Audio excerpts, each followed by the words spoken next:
Semua Bapak Ibu sekalian, ingat kalimat ini. Saya perlambat sedikit. Bonus yang Allah berikan kepada orang yang menjadikan 4 ini sebagai model dalam kehidupan. Bonus cepatnya, maka amalan yang ia kerjakan akan mempermudah doa dia dikabulkan. Tadi saya contohkan sedikit kan.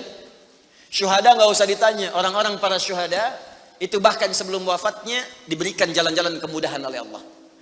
Bahkan sebelum wafat kalau benar syahidnya, itu banyak doanya yang dikabulkan. Bukankah para ulama bagian dari mujahid fisabilillah? Berapa banyak para ulama yang mengangkat tangannya dikabulkan? Imam Ahmad bin Hanbal pernah lewat, kemudian ada seorang mengatakan, "Syekh, anak saya sakit, tolong doa kepada Allah." Kata Imam Ahmad, "Kamu ini doa-doa sendiri," katanya. Imam Ahmad ingin mengajarkan, kamu kan masih punya lisan. Kamu masih punya kemudian kekuatan, minta dulu sama Allah supaya ada ikhtiar. Orang itu tiba-tiba pulang, ya dengan perasaan dia agak kecewa karena Imam Ahmad tidak mendoakannya. Ternyata ketika dia pulang, Imam Ahmad berdoa kepada Allah. Ya Allah, sembuhkan anak si fulan itu. Pulang, anaknya sembuh. Allahu Akbar. Ini doa ulama itu kalau benar kealimannya, kalau benar ilmunya dan khasyahnya kepada Allah, itu hujah di lisannya. Bahkan firasatnya nyata. Kadang dikasih dalam mimpi, kadang kemudian bermohon kepada Allah tanpa diketahui. Ada. Solihin juga demikian. Bahkan turun Quran surah ke-5 ayat 35. Ya. Paling kanan sebelah bawah, ya ayyuhalladzina amanu taqullaha wabtaghu ilaihil wasilah. Hei orang-orang beriman, tingkatkan terus takwamu kepada Allah dan jadikan takwa itu sebagai wasilah untuk meminta kepada Allah dari apa yang engkau inginkan. Dan kalau Anda cari takwa di Quran, bentuknya amal soleh. Tidak pernah kalimat takwa disebutkan dalam Al-Quran kecuali pada umumnya akan menyebut amal soleh. Contoh, kalimat takwa pertama langsung disebutkan orangnya di Al-Baqarah ayat 2. Dzalikal kitabu la hudal lil. Siapa muttaqin orang takwa di sini? Sebutkan ayat 3 dan 4-nya. Alladzina yu'minuna bil ghaib wa yuqimunas. Lihat sini. Iman dulu. Iman baru kemudian salat. Masih ingat di pertemuan lalu? Sebuah amal menjadi soleh kalau didahului oleh apa? Iman. Di iman itu nggak akan dipisahkan dengan amal soleh. Ada iman, maka amal berubah jadi soleh. Dalilnya Quran surah ke-103. Wal innal insana lafi illa alladzina amanu iman wa amilus soleh. Amal soleh. Apa wujudnya amal soleh itu? Jadi rumus cepatnya begini. Iman akan melahirkan sebuah amal yang dengan sifat iman ini menjadi soleh. Kalau iman dipadukan dengan amal soleh, maka akan berubah menjadi takwa namanya. Karena itu ketika Allah menyebutkan kalimat takwa dalam Al-Quran, baik dengan kata benda, ya, noun, muttaqin, muttaqun, atau kata kerja, verb, fi'il, tattaqun, yattaqun, ittaqau, pasti setelahnya akan bertemu dengan iman dan amal saleh. Dzalikal kitabu la hudalil. Siapa muttaqin orang takwa di sini? Alladzina yu'minuna bil ghaib wa iman lis salat. Wa mimma razaqnahum infaq, dan seterusnya. Al-Baqarah 183. Ya ayyuhalladzina amanu kutiba alaikumus iman, ya ayyuhalladzina amanu kutiba alaikumus syiyam, puasa. Kama kutiba alal ladzina min la'allakum taqwa. Jelas? Maka ketika lihat rumusannya, lihat formulanya. Ini agak jarang dibahasnya. Perhatikan formulanya. Kata Allah di Quran surah ke-5 ayat ke-35. Ya ayyuhalladzina amanu. Hai orang-orang yang telah beriman. Alhamdulillah modal ini ada. Masih beriman? Alhamdulillah. Berarti modalnya sudah ada kan? Nih, yang dipanggil ini.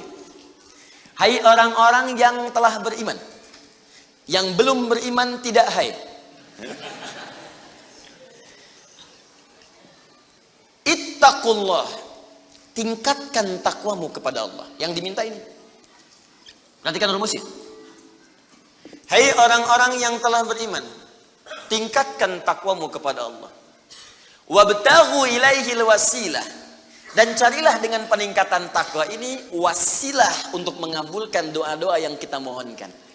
Jadi kalau kita ingin cepat dikabulkan doanya, dituntaskan persoalan hidupnya, maka kata Allah rumusnya tingkatkan apa? Takwa. Sekarang kita ingin tingkatkan takwa, apa rumusnya? Takwa itu formulanya iman plus. Nah, intinya di sini amal soleh. Jadi kalau kita kumpulkan amal soleh, kumpulkan, itu salah satunya ciri meningkatkan takwa. Kenapa takwa ditingkatkan? Untuk mengentaskan problem kehidupan kita. Bahkan nanti ada yang belum berdoa, saking tingginya takwanya, itu masalahnya diselesaikan oleh Allah tanpa dia meminta. Dalilnya Ustaz, Quran surah ke-65 di akhir ayat kedua.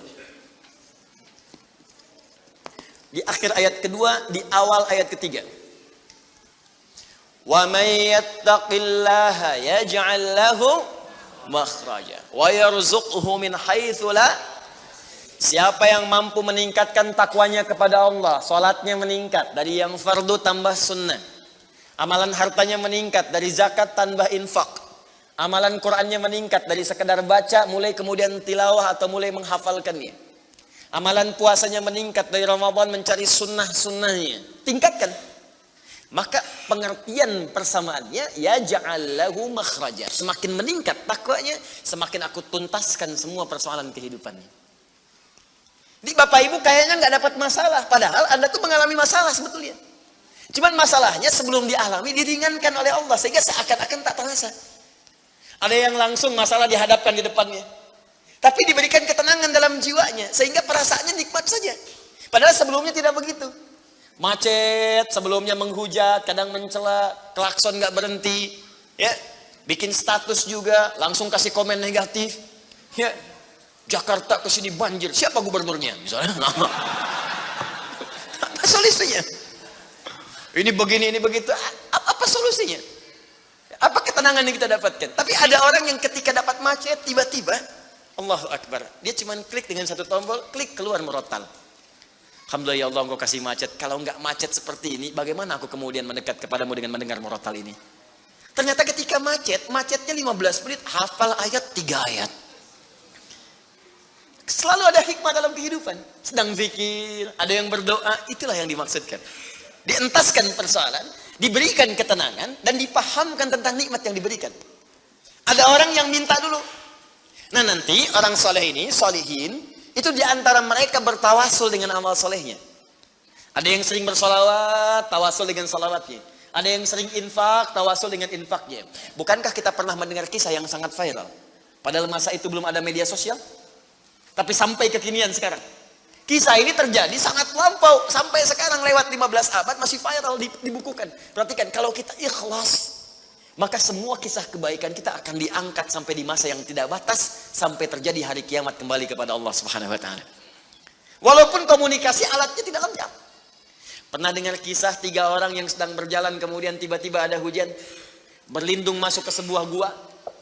Begitu masuk di dalam gua itu kisahnya sangat populer sekali. Sampai ada di Sahih Al-Bukhari sampai sekarang sering dikisahkan. 3 orang laki-laki sedang berjalan beraktivitas. Tiba-tiba datang hujan deras. Berlindung masuk ke dalam sebuah gua. Ketika duduk di gua itu tanpa sadar batu dari atas menggelinding menutup ke dalam muka pintu gua itu. Pus, rap. Saking padatnya tidak meninggalkan celah yang cukup untuk mereka keluar. Akhirnya setelah reda berusaha untuk mendorong. 3 orang nggak sanggup. 1 lemas, yang 2 dorong makin nggak sanggup. 1 lebih lemas, 1 orang dorong ya sama betul-betul nggak sanggup.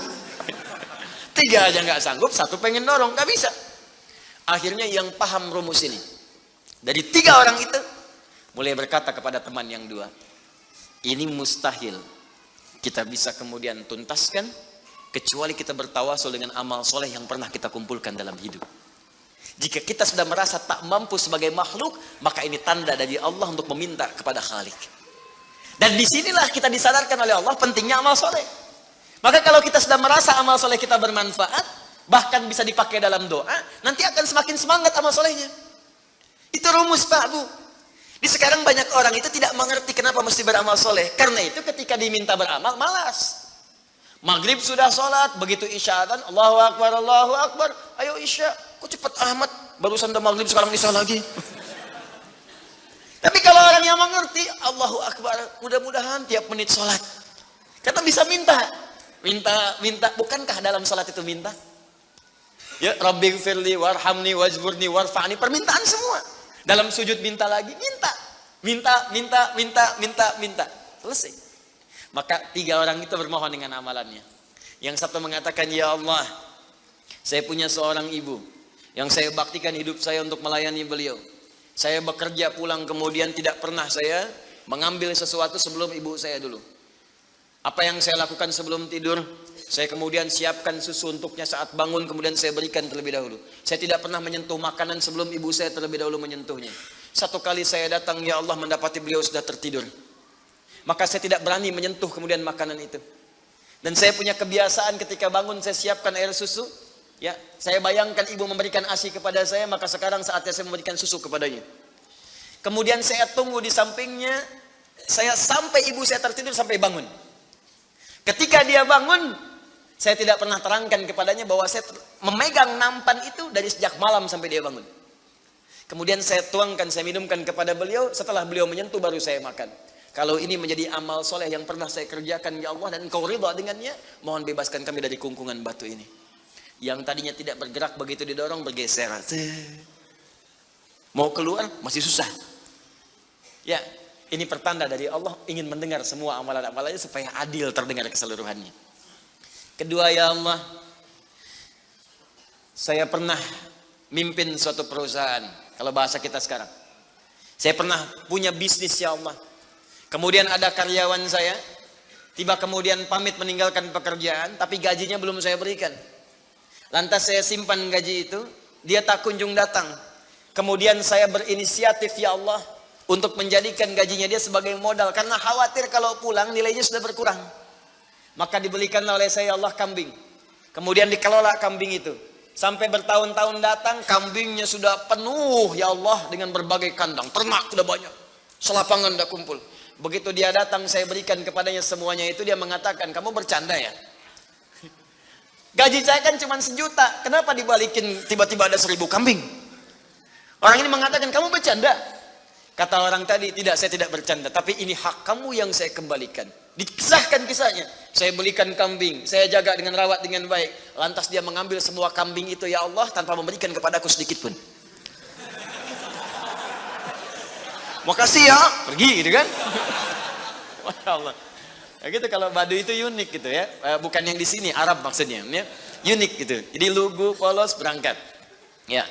Apa yang terjadi? Maka aku pun, ya Allah, menerima dengan berharap ridhomu saja tanpa meminta imbalan sedikit pun darinya. Dia pergi meninggalkanku, aku mengharap ridho darimu.